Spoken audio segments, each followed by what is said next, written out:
Welcome back to blackdoctor.org, where wellness and culture connect. I am Dr. Cordai Decoto, board certified podiatrist, fellow of the Academy of Foot and Ankle Surgery, and the podiatrist for Neighborhood Health, a federally qualified health center in New Jersey, providing care for all, regardless of immigration status or insurance.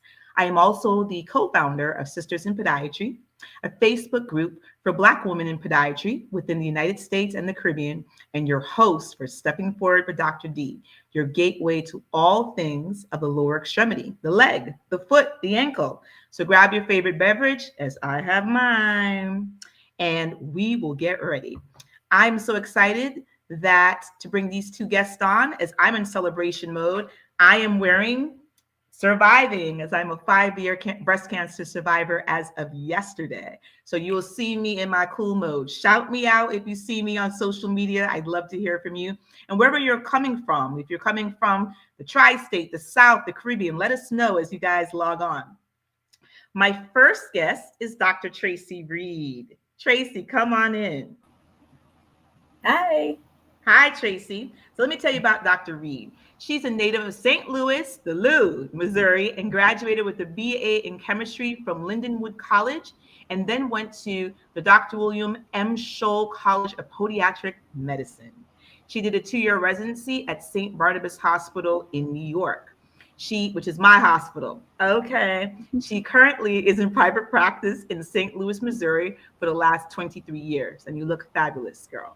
She has been honored for her work in the community as a volunteer in the sickle cell community, and she volunteers with the Top Ladies of Distinction. Her current hobbies are travel and tap and dance. We're going to ask about that tap and dance, don't worry. And I'm so glad for you to join us. Thank you. Our next guest is Dr. Alton Johnson. Dr. Johnson, welcome. So let me tell you about Dr. Johnson. He's a graduate student from Masters of Health Professions and Education from the other because I went to the University of Miami, so that's what we call y'all. That's fair. The University of Michigan Medical School. He is the chair of the board of directors for the American Society of Podiatric Surgeons, fancy, and he's a clinical assistant professor, podiatrist, and podiatric surgeon, as well as medical innovator and wound care specialist. Welcome, Dr. Alton Johnson. Yeah, thanks for having me. I always tease that because, if anybody goes to UM, we particular, we're like, we are UM. Yeah, we call it U. We call it U of M. U of M. So we'll call it U of M. Typically, yeah, you're right. I agree. I could go with U. There you go.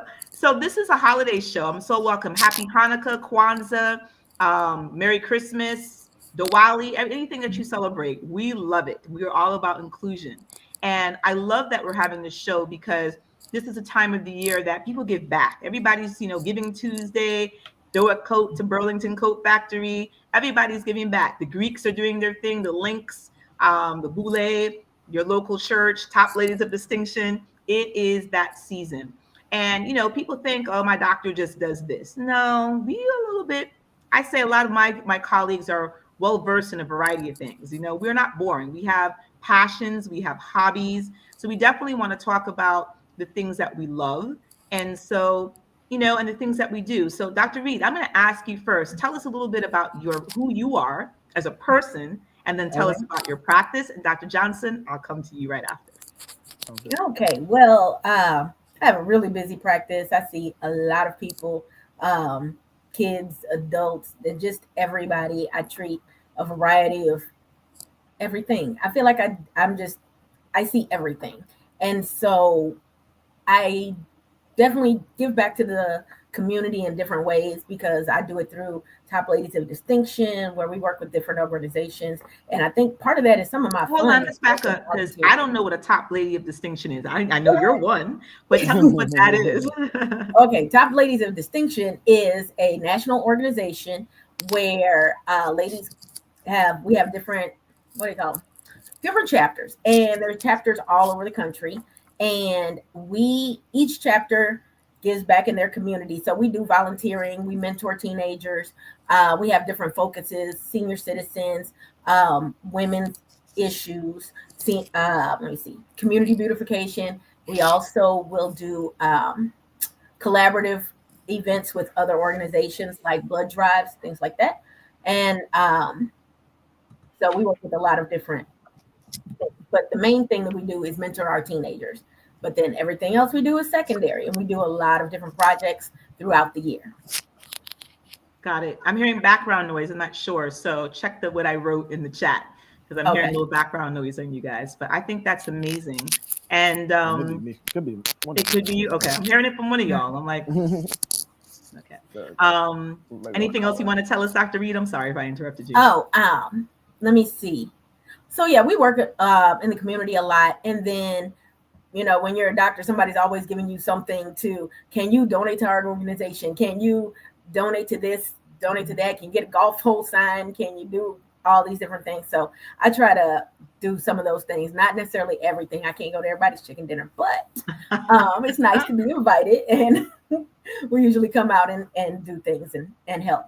So, and with it being the holiday season right now, my office and another doctor's office, we've adopted a family, and we're getting ready to make a little child happy. I love it. Dr. Johnson, tell me what you're doing up at University of Michigan. Thank you, I appreciate it. So yeah, my practice, I'm an academic institution. I'm in the orthopedic group within the practice, so it's 2 podiatrists. We handle a lot of what we call diabetic foot. So we take care of the diabetic foot from a surgical standpoint, and also I see, so I see a lot. That's basically what my job is, to take care of diabetic foot. So make sure we don't end up with any amputations for our patients. But also, I do see patients come in for heel pain, your plantar fasciitis. Sometimes you have your nail patients come in with, fungal toenails or cancer on the foot that they want to look at. But typically, most of my patients are very high risk, high need patients, very vulnerable, basically one step from an amputation.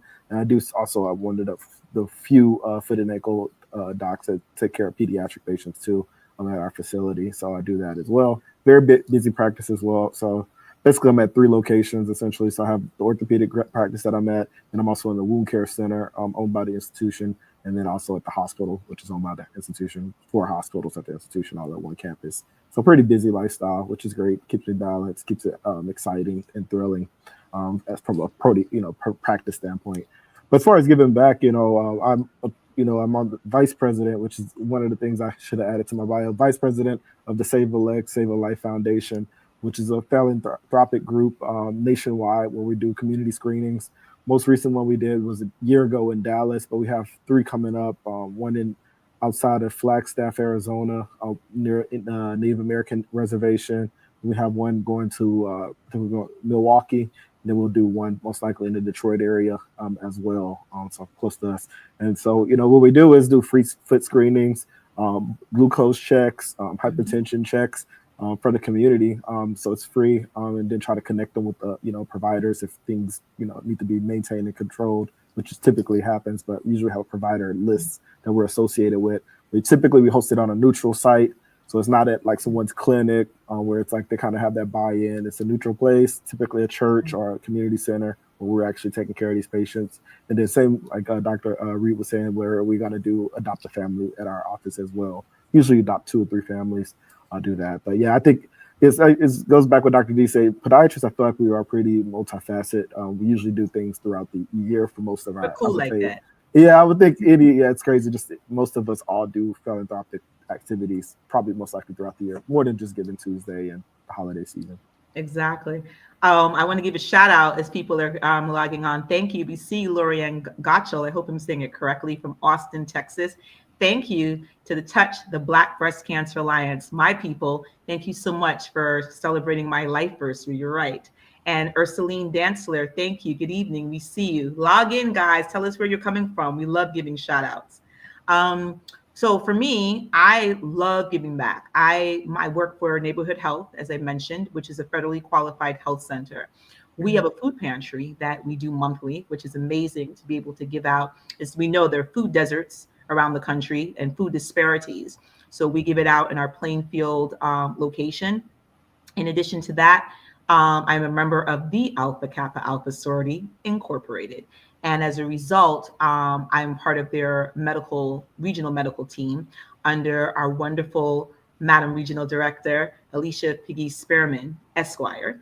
And as a result, we'll have screenings. We'll have making sure injuries. Sometimes we cute in those high heels, and all of a sudden we're walking, and the pink and green falls. So from that and other medical things that may happen on the team. And also we have under our CMO, we have a fabulous different webinars, which will inform, our sorority sisters about, what's going on in medicine from the different specialties that we have, which within, I'm sure, all of the D9 organizations, a multitude of various medical professionals. So that's always been big to me. And like you said, Dr. Reed, you get voluntold to do stuff, where you're like, wait, what just happened? And if it's your elders, you're like, yes, ma'am. And you just keep it rolling because you're not going to fight with somebody who could be your auntie or your mother. And it is good to give back. It is good to see doctors in the community that are doing something besides the actual work they do. It is also good back. It puts you in a different light. And it also lets you be appreciative of the things that you do have. Particularly for me, being at a federally qualified health center, we take care of people who don't have insurance. And even then with podiatry, they're sometimes limited on some of the things, unfortunately, that I can do. So it definitely makes you appreciative. I would say, so we're going to go into, before we go give back, Tracy, I love that you said that one of your passions was, what did you say, tap? And what was the other one? And travel. And travel. Okay, so I love to travel. So tell us, how does, and you're going to tell us, A, why you tap, and B, from a podiatry perspective, because you do, tapping. We know what can happen, injuries. Tell us about some of the injuries you see in dancers. Oh, my goodness. You know what? It seems like, at least the ladies in my class, because I'm not the baby anymore, but I used to be the baby in the class because my class is older than me. The arthritis would just kill them every time. The arthritis in the feet killed them every time. And the arthritis and ankle sprains. That's the main thing. Arthritis and ankle sprains. That hallux rigidus and then trying to tap doesn't go well. So that's a big word. What's hallux rigidus? That's when your big toe doesn't move very much and you have that big bump right on top. Mm-hmm. Yeah. Sometimes everybody thinks it's a bunion. It's not technically a bunion. It is arthritis, which is a different classification. Everybody thinks everything's a bunion, which is okay. That's why you come to us. Yeah. Hallux rigidus. We just learned a new word. All right. See, there you go. But yeah, a lot of people have that problem, especially with the tap, because, you need to do a lot of shuffling off the buffalo. And you need shuffling off the buffalo. That's the word for tonight. I love it. So yeah, I love it. I've been tapping for, I think we were trying to figure it out, 13 years at my current studio, and I want to say the studio before that, probably about 10. Well-versed podiatrist. I love it. I'm sure even you see the fifth metatarsal is a bone on the side of your foot here. Do you see some of those fractures as well from tap dancing?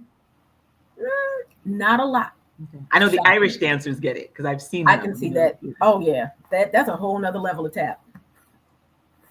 Definitely a whole nother level. I'm not there yet.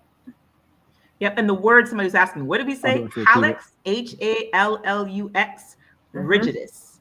That is the word of the day. And I'm shouting out Michelle Reynolds West, one of my favorites. Thank you, Michelle, from Linden, New Jersey.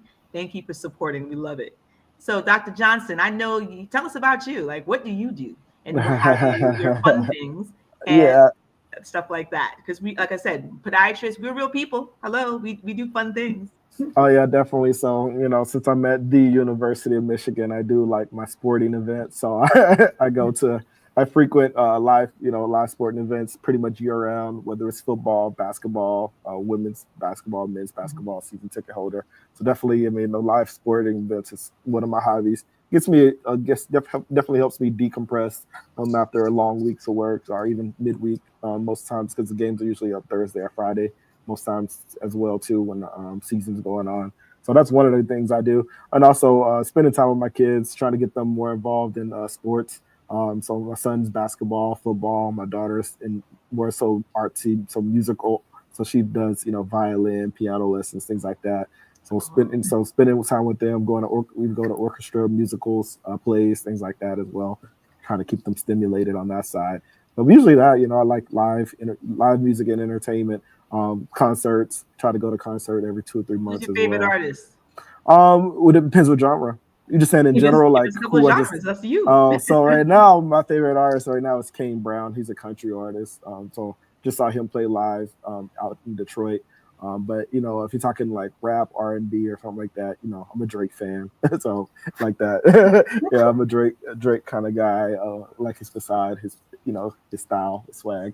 But that's my go-to. But if you're talking like classical music or music like that, right now the Detroit orchestra, and then also the University of Michigan's orchestra I like as well, classical wise.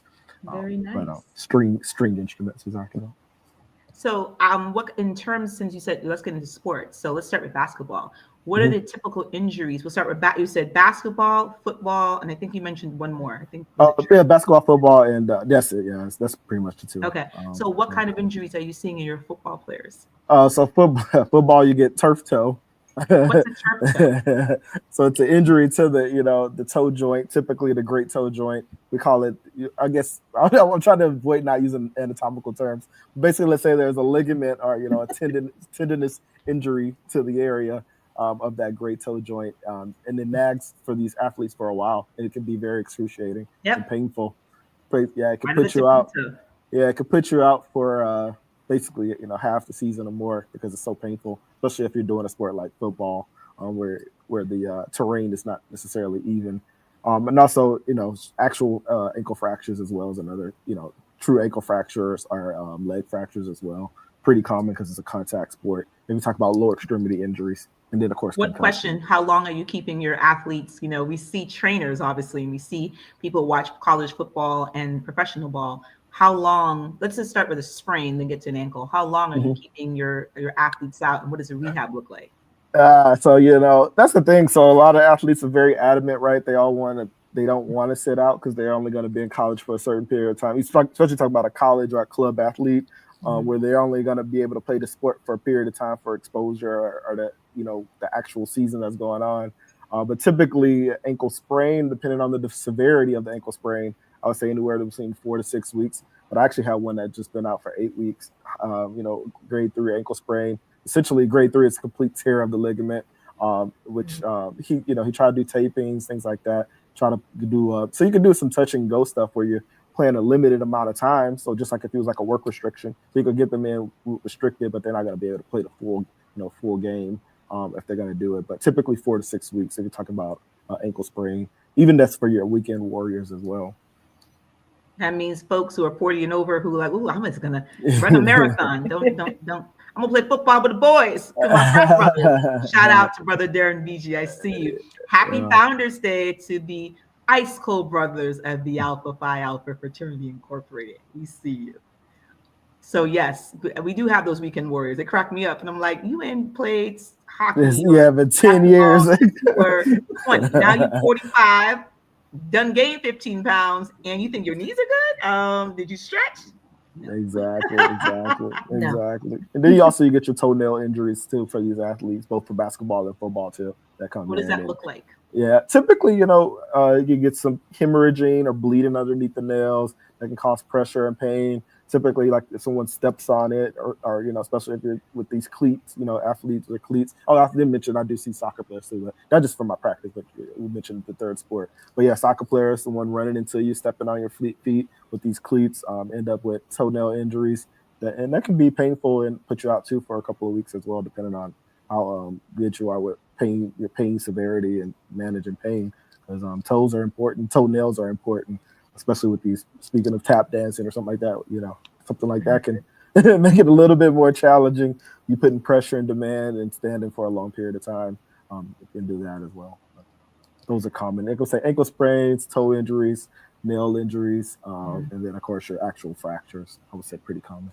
Stress fractures too. If we want to talk about a stress fracture, so just repetitive motion and the Exactly. I was going to say, Tracy, same, I thought you yeah, were talking about that yeah. too. So stress fractures is not like the same like a traumatic fracture if you break through, but typically And a repetitive fracture motion. that's still a big word. Oh yeah, fracture is a big. So a fracture is a break in the bone. It's a break in the bone. Typically, it could be traumatic event, meaning someone run into you or you hit something, or sometimes it could be insufficiency in the bone if you have poor bone quality. But also stress fractures can occur with repetitive motion. Typically, if you're an athlete doing the same motions over and over a period of time, same distances that you're running over a time, and you can get a break into those bones, break into the cortex outside of the bone, and lead into some pain. And that can also nag. You can be out half the season, the majority of the season as well. I remember so going through chemo radiation, I was wearing these cute little padded sandals or flip flops. They were cute. Walking in the zoo in my area, Turtleback Zoo, and this may have been a Saturday. Sunday, I was fine. Monday, I woke up and I thought I was going to die. My foot was killing me. I was like, oh, I probably have what's under these two and your big toe. You have two bones called your sesamoids, and they're little bones that allow you to walk. It helps with the joint. And it hurt. And I remember my colleague, my good friend, Dr. Marnell Moore, was like, well, why don't you come in the office and let me take a look? Okay. And then she wanted to do an x-ray. And I was like, girl, for what? And she was like, because you got a lot of broken bone. You know, when you're a doctor, you're like, happened to me. Sure enough, she took it and I saw it. I'm like, oh man, I broke the bone. And I remember, like, this is my first my fracture or broken bone in my foot. And of course, being a foot doctor, everybody got jokes. Everybody want to throw back what you tell them, especially my patients who are comedians. Doc, are you wearing a post-op shoe? Doc, are you staying off of it and elevated? I'm like, oh, now you're listening. Okay. And so, yeah, with repetitive motion, you know, with the stress of chemotherapy and radiation, my bone just couldn't take it. I had what's called a DEXA scan, which is a scan that checks how strong your bones are, the density of your bones, which are done more in women. When they become more older, advanced stage. But because of those things, when you're going through chemo and radiation, you are at risk. So I had a DEXA scan. I was like, I'm too young. And it was negative. But I remember my boss, who was a cardiologist where I used to work, was insistent that I did it because he was like, this is crazy. How did you break a bone? You're not even 45 yet. I'm like, I know. So that was that. There's one question I see. And someone says, I'm going through chemotherapy, then had a mastectomy. I wasn't doing purposeful exercise prior, only my waitressing job. I have high arches. When I am walking, is there a better shoe or insert that I could use that would alleviate the pain I get on the back and sides of my foot? Dr. Reed, I'm going to give it to you first, and then I'm going to punt it to Dr. Johnson. So she's have high arches. When she walks, is there a better shoe or insert that she can use to alleviate the pain that she gets in the back and the side of her foot? Now, what kind of shoe is she wearing for her job? That doesn't say. Oh, it doesn't say. Okay. She probably needs a pair of orthotics, you know, just to. What's an orthotic? That's another big word. That's an insert that goes into your shoe to put your foot back into the correct position or a more neutral position. And that will probably take some of the stress off of your heel when you're at work, depending on the shoe that you're wearing. Now, if you're wearing heels at work, that may not help you out. I mean, she's a waitress. I'm assuming she said she's wearing Red Wings. She just said it, Red Wings. So the non-slip, like the non-slip shoes, right? Okay. Yeah. You might be getting tendinitis too. And so you may need to do some stretching as well as get an insert for your shoe. Yeah. Sounds good. Dr. Johnson? Yeah, she said more. She said she only gets the pain while at work in the work shoes. So you're right. It could be the positioning of the shoes. Yeah, I definitely would recommend trying to get a good over-the-counter orthotic. I don't want to promote any particular brand at the moment, but there is, like, outside of the ones that you can get from Walmart or CVS. I mean, I guess I could tell you a retailer. You can go Amazon and look up. They're pretty decent, good orthotics, which is the shoe inserts that you can put in. And if you actually type in high arch shoe insert, it's the way they call it. They probably say insole on Amazon. If you type in high arch insole, you'll get a different variety that'll help with those. But yeah, it seems like you're not getting a good positioning. The Red Wing shoes are usually pretty orthopedic, meaning they're usually pretty good foundational shoes because they're meant for people that are standing for long periods of time, require demand on their feet. But I think for you, just because you have the high arch, you may need some orthotic support. And then I agree, the stretching as well will help you probably at the end of your shift, maybe before the shift as well. But yeah, it is true. If it typically seems like if you're only getting it with work in that particular shoe type, I would recommend an insert because I know they won't let you wear shoes that are non-slip, that are slippery essentially. I know people love Crocs, and sorry Crocs, but they're not the best shoe in the world to wear. They're good for water resistance and easy to slide on, but they're not. Do they have a medical line? Yes. Do nurses like that line? Yes. I like Dansco, the hard little ugly clogs that you see as the surgeons in, because I feel like I can backflip in those shoes. I've worn them throughout residency. I guess most of us did till they broke down. And then I have my pair for the OR. And it's like its own built-in insert. For me, I feel like it gives me fabulous support to stand for long periods of time. So when I have patients that come to me that are walkers and standers for their job, I say, it's you can get them Mary Jane so they look classy for work if you style is an issue, and that gives great support. I still think nothing can beat an insert, a custom insert, because a doctor is putting a device in your shoe and putting it in the position where your foot should be versus where your foot is.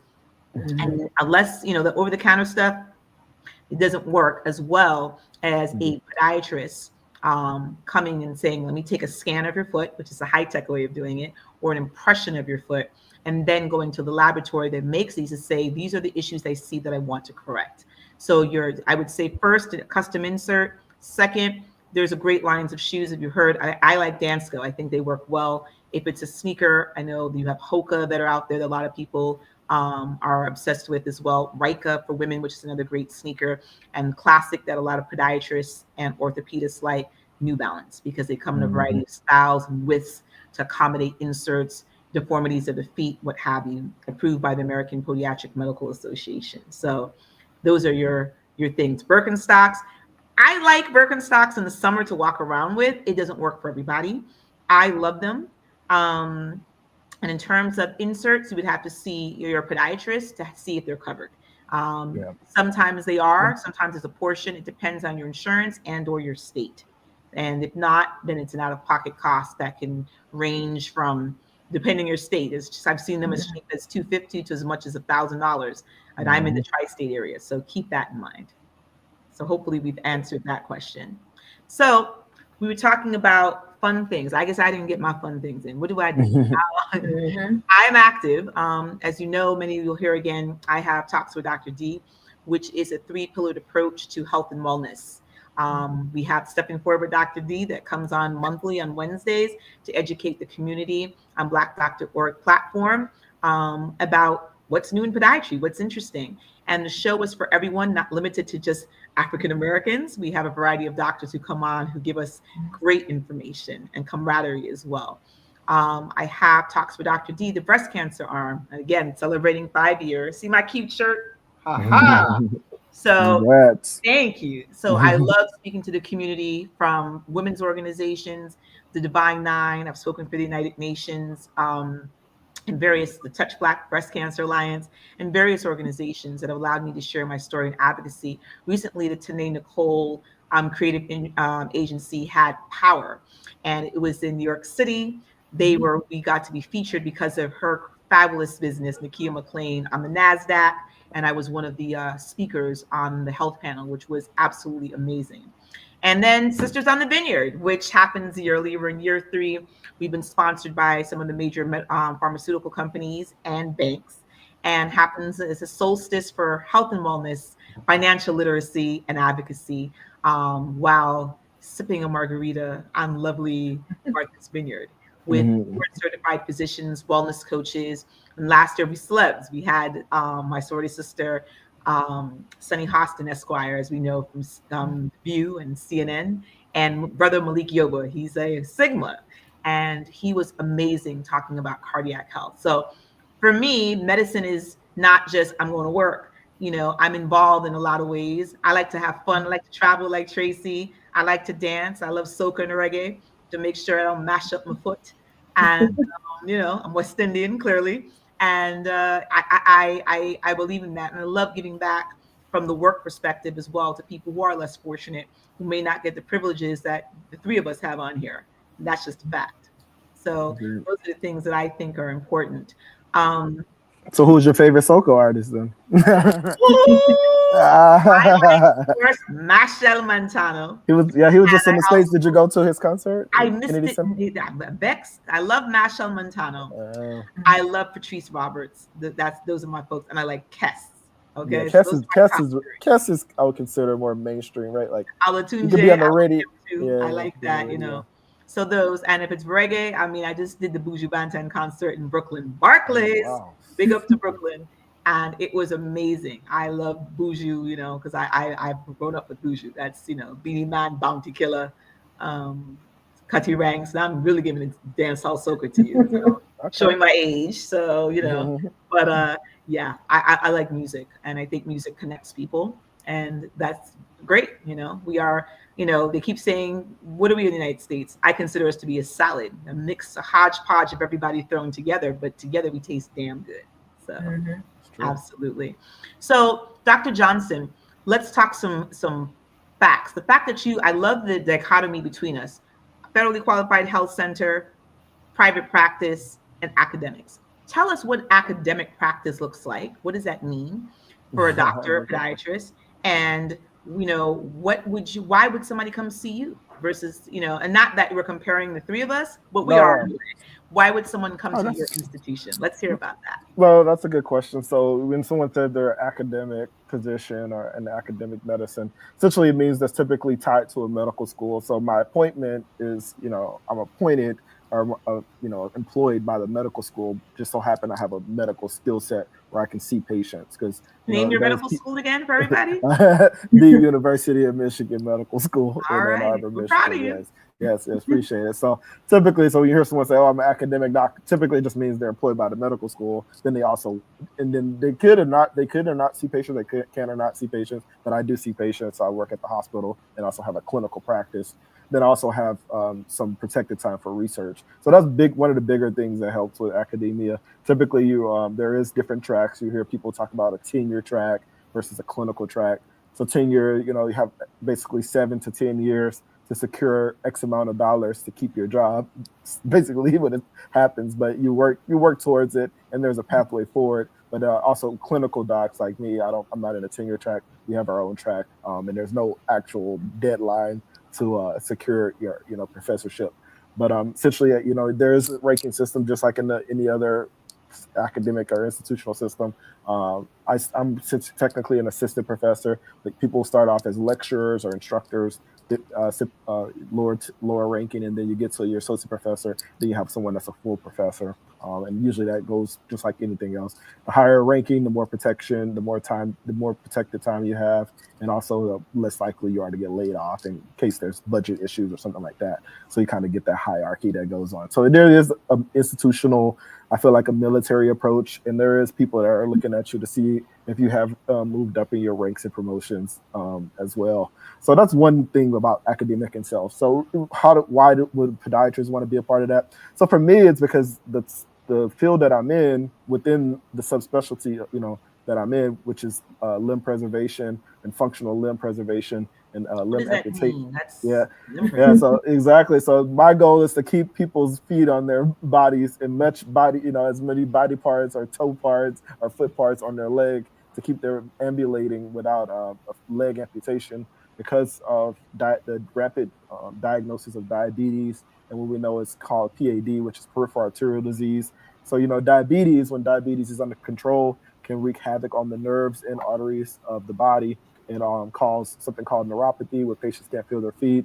These patients can't feel their feet, can end up with ulcerations, chronic ulceration. These chronic ulcerations become bone infections and can lead to amputation of the legs. A patient with one leg amputation, some of them with double leg amputations, so that I couldn't save their legs. So things like that. And we have people with partial foot amputations, partial toe amputations, things like that. So my goal is to keep as much of that on them on their body as possible. Like I said, my goal whenever I meet these patients is try to keep you, the amount of legs and limbs that you came to earth with is what you're gonna leave with if you yes, amen. allow me to care for you if I can.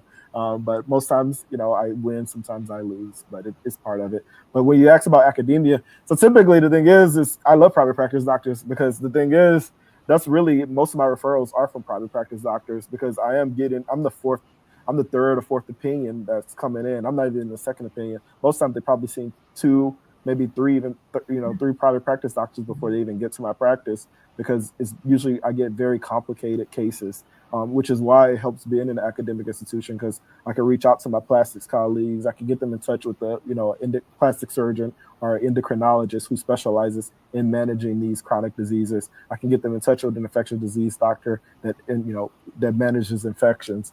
So I have them literally at arm's length. Sometimes, depending on if they see me in my wound care practice, I can literally walk over or tap on their shoulder. Otherwise, if they're my other orthopedic clinical practice or at the hospital, may have to make a phone call or a page. But those are the reasons. One of the bigger advantages of being in something like a large academic institution. But there are great multi-specialty groups too that have the same thing that goes, and it's actually probably easier and less cumbersome than these large institutions. But I like having the backing of the large institution. It's great. They've been very supportive of my career, and they like the vision that I'm trying to take their organization. So it's been mutual benefits for all, and also the patients love it. So that's what it is. But yeah, so it's only 2 surgical podiatrists at our institution right now. We do have, I think we have 8 non-surgical surgical podiatrists that supports our institution, both the inpatient and outpatient side. So both in the hospital and the clinical side, but 2 podiatrists, and I'm one of the 2. So my goal is to try to help as much as possible, build that out, and try to take it from there. All right. I want to give a shout out. I see Detra, I think I'm saying your name right, Bowie, listening from Detroit, Michigan. She said, yes, U of M. I'm glad you corrected that, because we are. yeah, that's what I said. Exactly. We usually typically call it U of M, right? And Samira, I hope I'm saying that right, Denike. Proud of my people, passing through a lot to get here. Yes, and she's from Sacramento. Thank you. West Coast, we see you. Thank you. All righty. So, Dr. Reed, tell us about, Dr. Johnson, that was amazing. So now we know about academia. And so now he said he loves his private practice doctors. So private practice, link it to tell us what you do and why people see you. And that's a great connection, Dr. Johnson. Even though you're not in the same states, we do refer, you're right, to academic institutions. Tell us about you, Tracy. So I'm in private practice, and I get a lot of referrals from primary care doctors or nephrologists, the kidney doctors. I get referrals from interventional cardiologists and vascular surgeons. So I do a lot of general things, but like Dr. Johnson, I'm trying to make sure people keep their feet. Mm-hmm. So my goal is to make sure we don't get amputations, make sure we treat the neuropathy, make sure we treat anything on the people that are at risk for losing a foot or a limb, And so that's definitely my goal. I see those type of patients, but then I also get the people that come in and they want their hammer toe corrected. And they want their nails to look perfect, and they want their skin to be perfect, and they want that rash to go away. And so I get all those people as well. And I always send a message back to their primary care doctor, letting them know what's going on. I keep them involved. And I think I get a lot of referrals, just word of mouth. And that's kind of cool. I think I've been there since 23 years. I have generations at this point, which is very interesting when you've seen the grandmother, the mother, and the grandkid all at the same time. I love it. Yeah, I absolutely love that.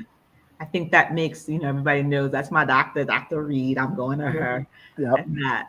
I guess I'm the 3rd tier then, federally qualified health center. So I get insured patients, partially insured patients, Medicaid patients, emergency Medicaid patients, and completely uninsured patients. I get patients that are here in the United States, people are indigent. I get people who've just come to this country.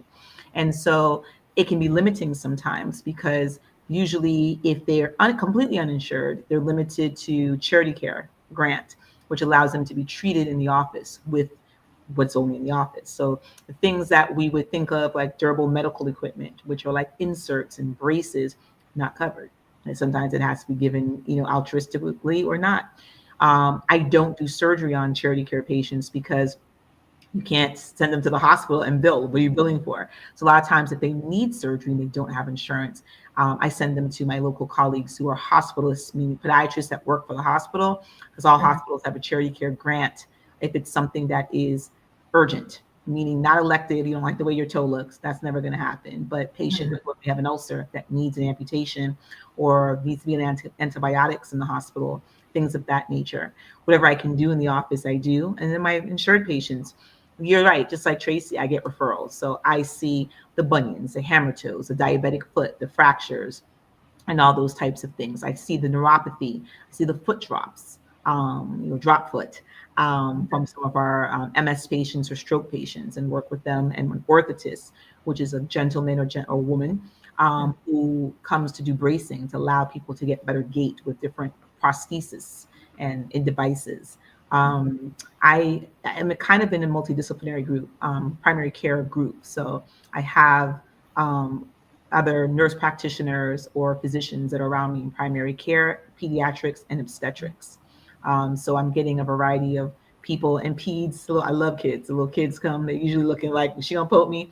And usually what I do is I make the babies walk first. So they love that. And I'm like, run. They look at me like, look at their mama like, I don't know if this is what I'm supposed to do. I'm like, no, you can run. And they're like, wait, they're gone. Now we're good. We give high fives and they'll let me examine them. So that gives me joy. I like seeing, that everybody should get care. I think that healthcare is a right. I don't think it's a privilege. So having these federally qualified health centers fill the gap for those who need it. And I get patients with great insurance who are like, Doc, you are my doctor. I know about you and I'm coming. And I'm like, okay, come on. And, we have a good time. So I'm grateful that the three of us are filling in the gaps, for the person. So pretty much you have good insurance and you can see me, or you can see someone like Dr. Reed. We have other doctors there. She's in private practice. Something that we're like, oh, this is complicated. Let's send it out. We Dr. Johnson, I'm sending you this patient. I don't know, second opinion or third, as you said, where we're just stumped with something that needs an academic institution, which gets products that private doctors can't afford to keep in their office. And that's just we have a high overhead. Exactly. Hyperbaric oxygen, which they put you in a tube and you get intense oxygen to heal the wound. We don't got that in the office. There's some of the newer techniques that have it locally at home, but it can't compare to a hyperbaric oxygen center, which is someone like Dr. Johnson with wound care. So I think that having these doctors, and I'm trained in it as well, but having doctors that are I don't know what I just did. Oops. Sorry about that. That are available in all these pillars, I think take care of our patients well. I see Patsy Graham Walton. Thank you from Lawrenceville, Georgia. We're so proud. Thank you for tuning in. So we talked about, guys, the different cares that we do. So let me ask you a question. We talked about the fun stuff, who we are. We talked about all the things that we do. Talk to me. Why should someone, I always come back to this question because people tune in a variety of times. Why would somebody come and see you in your type of practice, Tracy? And then Dr. Johnson, why would someone come and see you? And I'll go last. Dr. Reed, talk first. Why should somebody see you in private practice? Podiatrist, why gotta do that for? They would come see me for any question about their feet. And I mean, any question. I have people come in with lists like, what is this bump? What does this do? Why does this hurt? What does my nail look like this? Why do I have this rash? What's going on with my pinky toe? And I get the laundry list of every question under the sun because they want to get the most for their copay. And I understand that. So I answered all the questions and try to fix all the problems. Mm-hmm. I think that's a great answer. Dr. Johnson, now you're in academia at the University of Exactly. So fun story before I get to that. So the reason why I even got into podiatry is because I actually worked at a FQHC when I was in Baton Rouge, Louisiana, and I shadowed a podiatrist there. Yeah, very nice. So it's pretty cool, full circle moment. Yeah, you got cool points to me now. Yeah, because at first I didn't I had already had my credits and everything, and I was like considering different specialties, optometry, podiatry, and everything. And then I actually ended up shadowing a podiatrist at the FQHC that I worked at in Baton Rouge. And same podiatrist, pretty cool. Yeah, so as far as seeing me, I would like to echo what Dr. Reed said. Biggest thing is, most, like I said, I would say 70 to 80% of my patients are very, very complex situations, very unique situations. We're talking patients with, zero blood flow, essentially, already lost, one leg, and coming in with a very large ulceration, and the only other option is another leg amputation. And if they get this other leg amputation, they may or may not survive the actual operation on the table because they have bad cardiac output, and they may not even survive the actual surgery. Let alone if they do get the surgery, they may never walk again in their life. So that's the biggest thing, being wheelchair bound or something like that. So that's like the typical case that walks in for me. It's like I wish I would just come in, have a patient with very, one by 1 inch wound, and I just have to put on some medications and send them back out.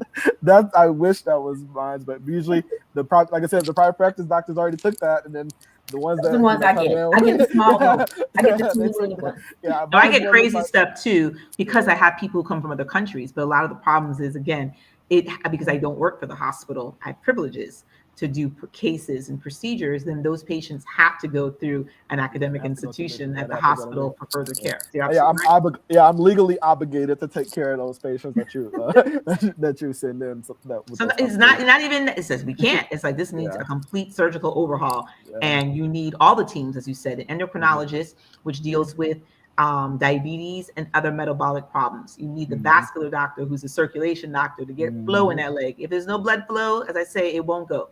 And then you Mm-hmm. need the primary care doctor, who's helping manage a team as well, and then of course us. So sometimes it has to be a hospital case. Yeah, Without the 100%. insurance, sometimes that becomes a rate limiting factor, unfortunately. 100%. Exactly. And and I didn't even realize until I moved to Michigan how rural it was.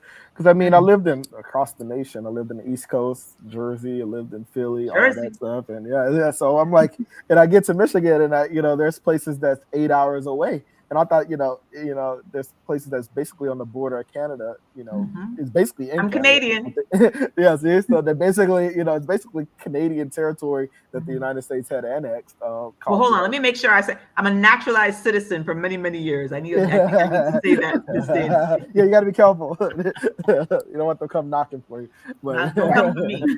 but exactly that. So that's the thing. So it's like I have these patients, and then they come to me, and they're like, "All right, fix me," but I'll only be able to come see you once a month or something like that, because I can't get a commute down from we call it the Upper Peninsula, which is basically the border, inside of Canada, essentially.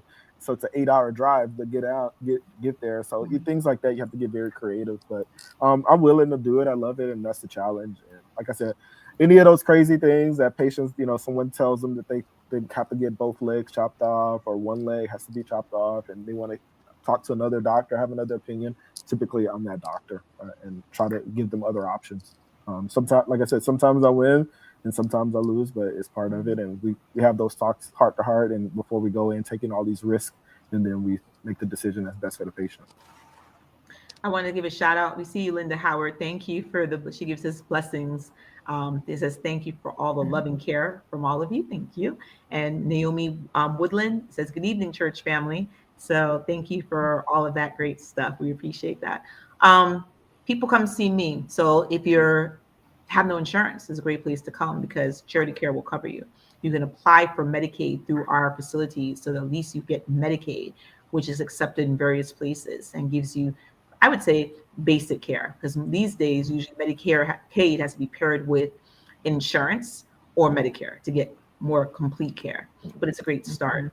And in our facilities, again, we offer OBGYN, we offer internal medicine, family medicine, and we offer ancillary medicine. We have a great HIV program. We just started our sickle cell um, program there because there's so many people of color who are affected by it.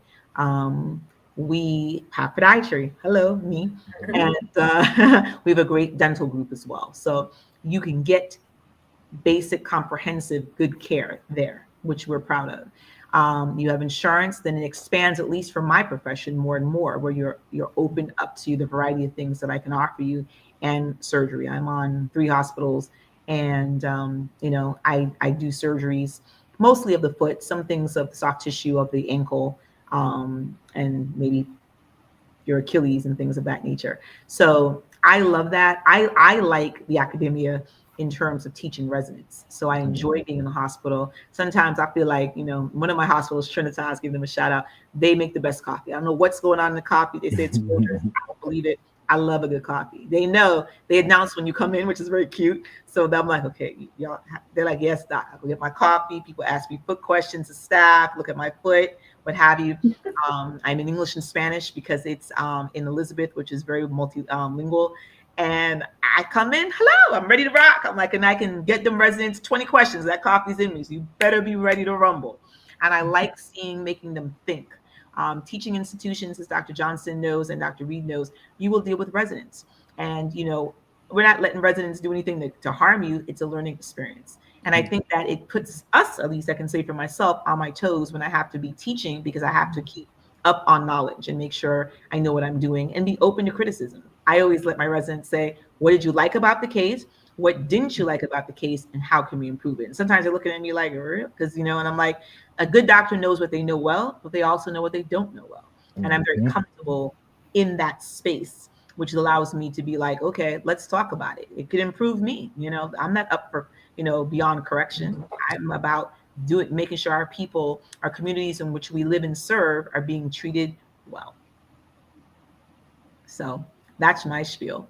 So as we approach the holidays, anything special that, on the ending note, and I'm going to ask you where we can find you. But first, anything special that any of your locations do for the holidays? Dr. Reed, anything you're doing in your office again, besides your top ladies of distinction? Tapping. I know you're dancing. Oh, yeah, we're definitely tap dancing.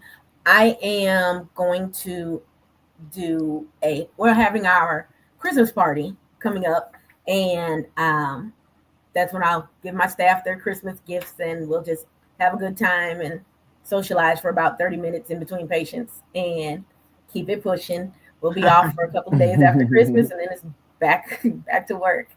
So, yeah. Happy holidays to your staff. Dr. Johnson, anything special that the hospital does for the community, or anything that you do from the pediatric perspective for the community for the Christmas holiday? I would let me take that back. The holiday season, because exactly.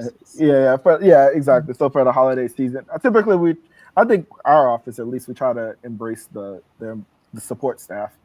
Typically the docs at the office will do a catering of for a lunch, for, like you said, for the holiday season, a lunch or so, usually throughout the month. So probably starting tomorrow. And then we'll do a hot cocoa bar with like different toppings, things like that. And then I love chocolate. Exactly. So I'll do a hot cocoa bar, and then we'll do like a funny sock exchange. So still like the what is it, Secret Santa, except it's only like socks, right? So, and then you just, based on that person's personality, with socks you think they'll like, or just give them some gag socks that they probably will never wear in public. I like that. But just things to kind of keep it lighthearted for the season, like you said, and do it that way and keep the holiday spirit going. But yeah, it's one of it. Yeah, so we get Kwanzaa, Christmas, and Hanukkah the same week this year. Hey, love it. Christmas, Hanukkah, Kwanzaa, right? Yeah, exactly. Yeah, exactly. I know our office just put up decorations in both. We have our Elizabeth Seaport location in Jersey and Plainfield. So the decorations are up. I don't know if they're doing a Secret Santa. I think we might be. I don't know. I love all that stuff. And the food. That's what I'm about, though. Food. So, somebody asked me to bring something, make a little so-and-so. Sure, I'll bring that in. What you bring? So I like being different cuisines from where people are from. I think that's amazing, because it's like you get to learn. I think food brings people together to learn about their culture. I'm like, I work with a lot of Nigerian friends, and I'm like, okay, let's not play with this jollof rice. Somebody bring that. Okay. I'm West Indian, so, I can bring you some rice and peas. I can make you some curry chicken, whatever. Like we can keep going. Our Latino gente from all over. I'm like, bring that. So I love it. I think it's a great way for us to enjoy culture and to celebrate the year. So with that, I just think it's amazing. And again, as I said, we have our food pantry that we give once a month at the end of the month, I believe on Tuesday, which, get great donations for, that we have, and our partnerships and organizations we work with to make sure that those food inequities, are being addressed. And that makes me happy. A lot of our staff volunteer their time to give and serve to the people of the communities that we're in, which is big for me. So as we wrap up, I need 30-second spiel. Dr. Tracy M. Reed, it was a pleasure. Where can we find you? Name your practice, and if we can find you on social media. Okay, my practice is Total Comfort Foot Care in St. Louis, Missouri. Ooh. And you can find me on Instagram at PODITRACE, Podiatrists. Podiatrists, I love it. Yep. Okay. And you can put that in the chat if you want to type that, since I don't want to mess it up. Oh, okay. Dr. Johnston. I know you're on social media. We see you all the Yeah, so time. yeah, my What practice is? is at the University of Michigan here in Ann Arbor, Michigan. Just Google my name and there. I'll usually show up as one of the first ones. But as far as social media, yes, AJ D for Doc, so And you can put it in the AJ chat too.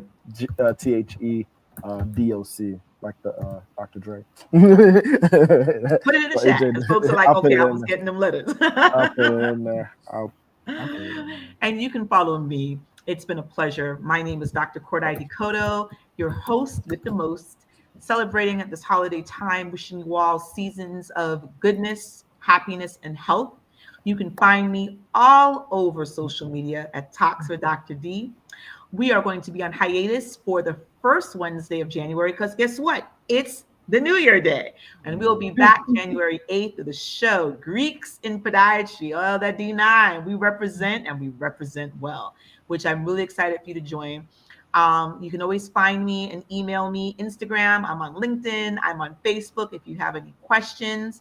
And again, look for Talks with Dr. D, our breast cancer arm. Look for Talks with Dr. D as we come back on the Vineyard in August, the hot month for Black excellence. We will be there and having a fabulous time. And with that, Dr. Alton Johnson, it's been a pleasure. I'm glad we met virtually. We will continue to work together. I love the energy that you bring. Thank you so much for being here. Dr. Tracy Reed, you can't escape me because you're one of our sisters in podiatry, right? And Right. that's how we met virtually. I mean, this is the world we're in. It's bringing us together. Zoom, Zoom, and social media. And I absolutely love it. We thank all the people who supported us who are watching this show. This show is archived. You can find it on Talks for Dr. D on my YouTube channel, which should be available if not tonight, in the next couple of days, and also find it on Facebook and of course on blackdoctor.org. We appreciate the platform that you've given us to connect culture and wellness. So with that, we say thank you so much, and we are wrapping up. And we wish everyone happy. What is it? Kwanzaa. Chris Mahana Kwanzaa. Okay. We wish that and a happy, safe, and blessed 2025 when you'll see us in the new year. Blessings. Bye. Bye bye.